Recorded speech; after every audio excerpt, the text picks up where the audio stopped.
Já, það var borgarstjórnarfundur í dag og þau eru komin hingað borgarfulltrúarnir Sanna Magdalena Mörtudóttir og Trausti Breiðfjörð Magnússon. Velkomin. Takk fyrir. Hvað við nefndum það þegar vorum að fara yfir svona frétti dagsins að það voru að ætta fjalla það í borgarstjórn það sem að einn flokkur kallaði heimagreiðslur en annar flokkur kallaði valkvæður foreldrastyrkur. Komst þetta á dagskrá?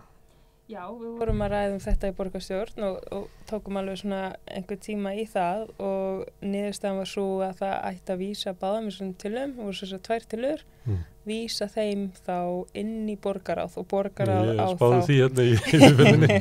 Það er þegar eitthvað svona flókið mál það eru vísað. Virkar þetta ekki sem svona málstofa borgarstjórn? Og sem í þinginu að það náttúrulega stundum virkar ekki svo málstofa en það ætti að virka þannig að það er eitthvað mállagt fyrir og það eru svona reynt á ýmis svona ólík sjónarmið.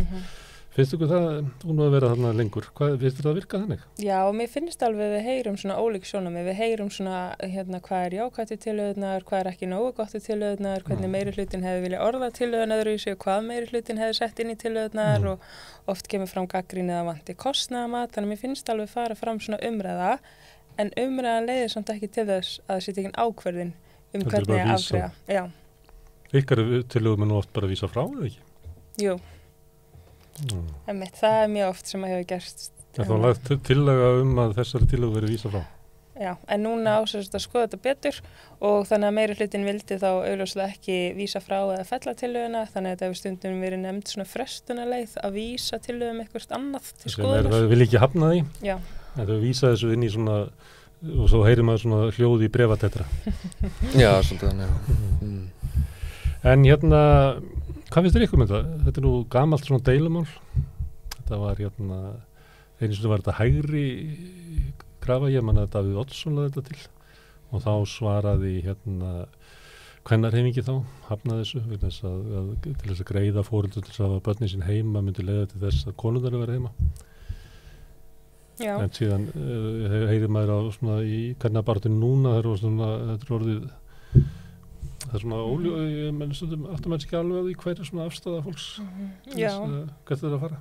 Mér finnst eins og ég geti fundið rök með og rök á móti en loka niðurstaðan svo að við þurfum að mæta bara stöðu barnafjölskyldna núna í dag og staðan er náttúrulega þannig að foreldrar fengu þarna loforð eða fengu þarna skilaboð að það yrði tilbúið pláss og leikskóla fyrir börnin þeirra. Það hefur ekki staðist og að meðan að foreldrar eru í þeirri stöðu að þau bara veit ekki hvað þau að gera, eru ráðalaus, það finnst mér að þurfi að koma með einhverjar lausnir. En á sama tíma þá svona... Get ekki fara út á vinnumarkað til þess að vinna af því að vantar gæslu.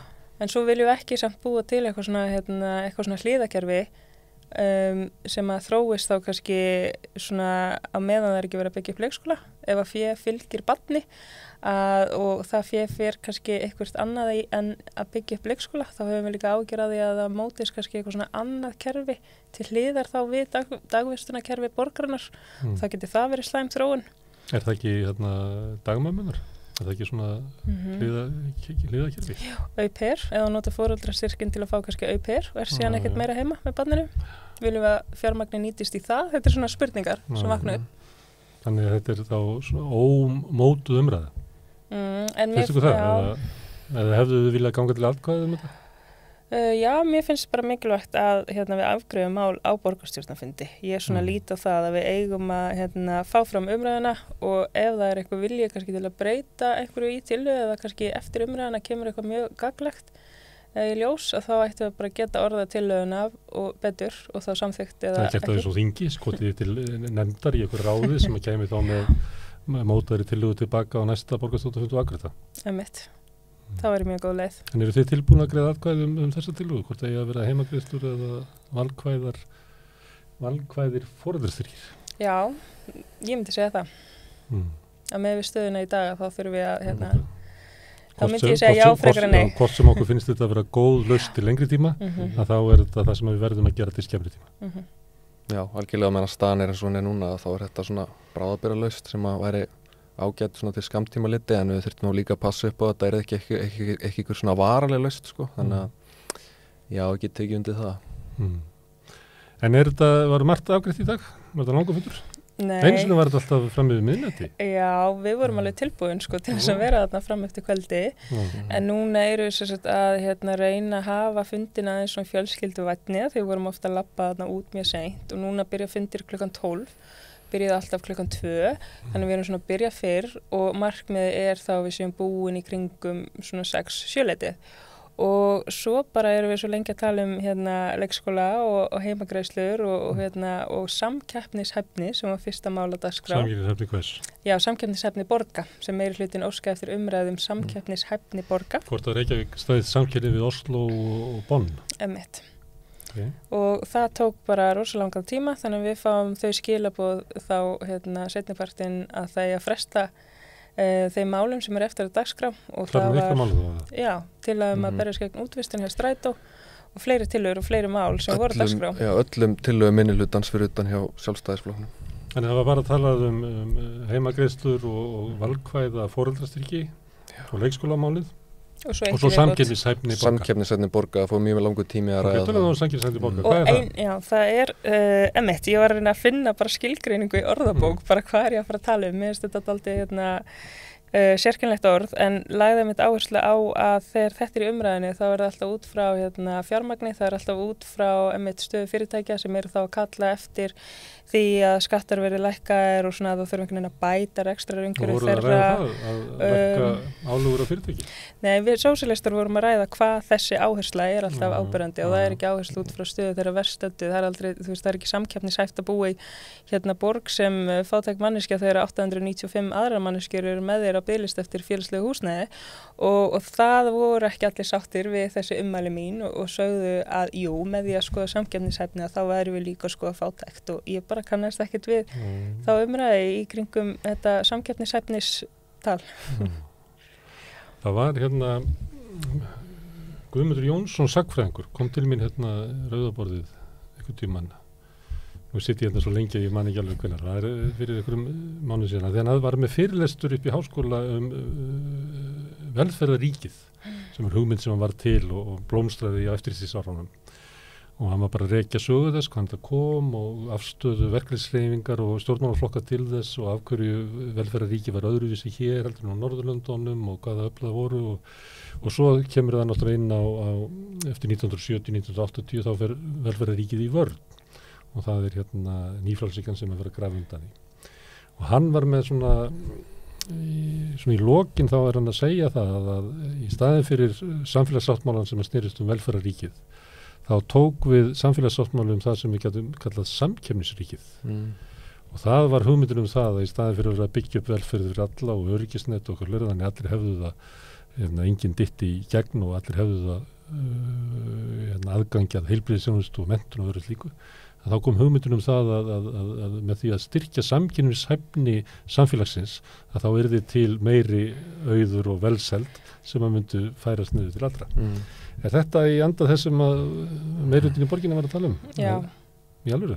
Já, mér fannst það vera svona Þetta er svona grín útgáfa nýfrjálshyggju.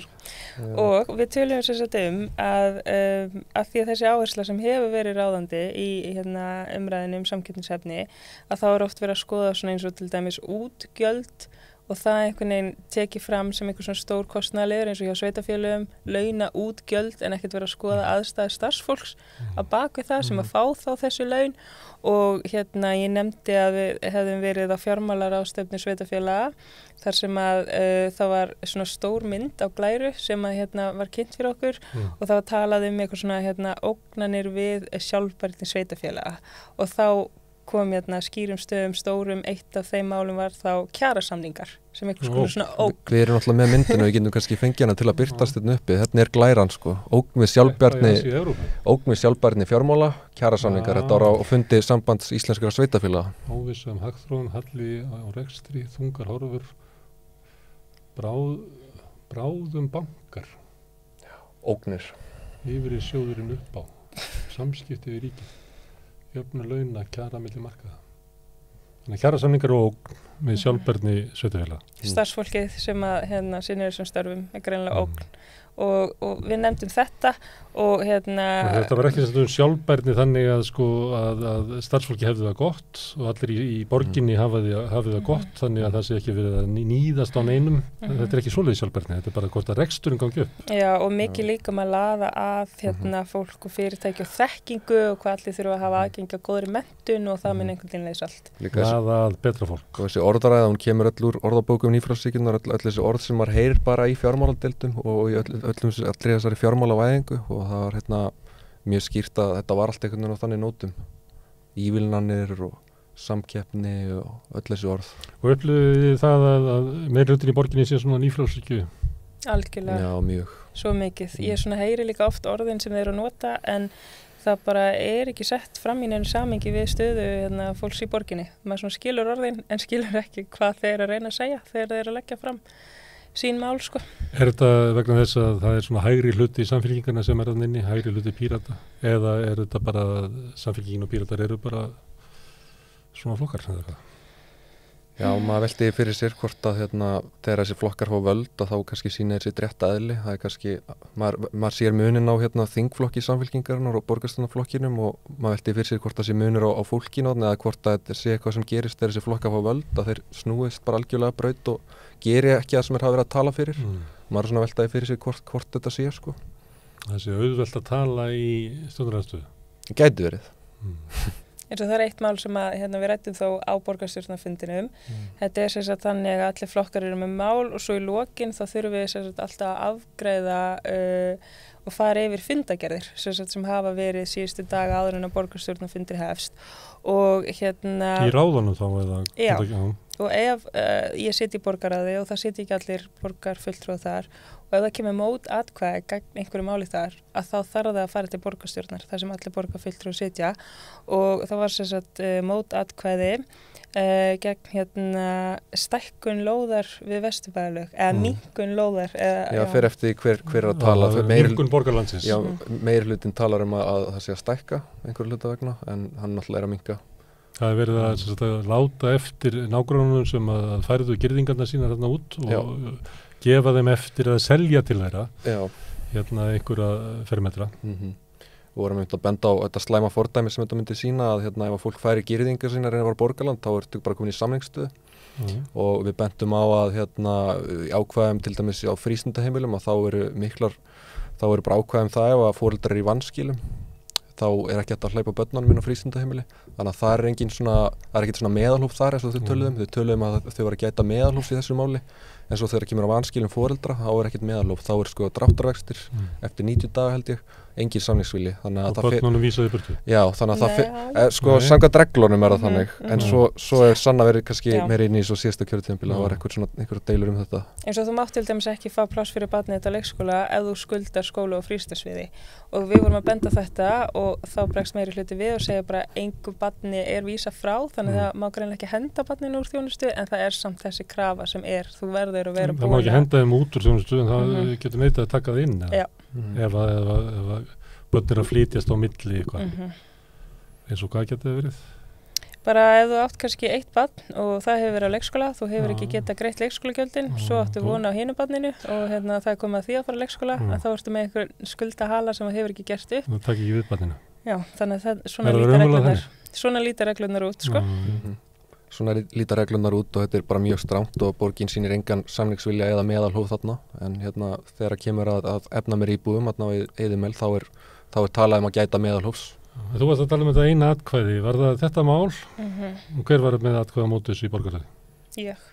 Og þá er þetta lagt fyrir borgarstjórn? Já, það var bara eitt mót atkvæði. Nei, ég held að Sjálfstæðisflokkurinn hafi líka verið að móti þessu í borgarráði og svo greiddi ég líka atkvæði gegn tillögu aðilaskipti eins og það heitir við Rofabæ þar sem að festi er að fara að skipuleggja koma þarna að því að skipuleggja uppbyggingu húsnæðis og emitt. Þetta tengist þessum svona bensínstöðum. Það eiga N1 festið. Krónuna sem að er þarna. Og krónan, já.